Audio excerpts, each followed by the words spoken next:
World cup లో ఇవాళ New Zealand versus Egypt, Argentina versus Australia, France versus Iraq మ్యాచ్లు జరగనున్నాయి.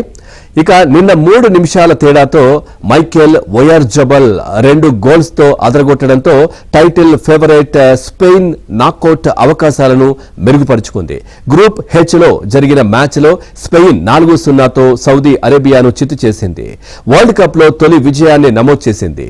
లామినే యామల్ ఓయార్జబల్ స్పెయిన్ తరపున గోల్స్ చేశారు. 49వ నిమిషంలో సౌదీ ప్లేయర్ హసన్ అల్జాంబకి ఓన్ గోల్తో ప్రత్యర్థి ఆధిక్యాన్ని మరింతగా పెంచారు.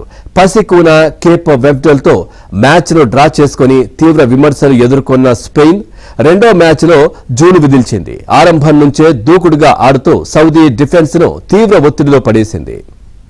వరల్డ్ కప్ లో ఇవాళ New Zealand versus Egypt, Argentina versus Australia, France versus Iraq మ్యాచ్లు జరగనున్నాయి. ఇక నిన్న 3 నిమిషాల తేడాతో మైకేల్ ఓయార్జబల్ 2 గోల్స్ తో అదరగొట్టడంతో టైటిల్ ఫేవరెట్ స్పెయిన్ నాకౌట్ అవకాశాలను మెరుగుపరుచుకుంది. గ్రూప్ హెచ్ లో జరిగిన మ్యాచ్ లో స్పెయిన్ 4-0తో సౌదీ అరేబియాను చిత్తు చేసింది. వరల్డ్ కప్ లో తొలి విజయాన్ని నమోదు చేసింది. లామినే యామల్ ఓయార్జబల్ స్పెయిన్ తరపున గోల్స్ చేశారు. 49వ నిమిషంలో సౌదీ ప్లేయర్ హసన్ అల్జాంబకి ఓన్ గోల్తో ప్రత్యర్థి ఆధిక్యాన్ని మరింతగా పెంచారు.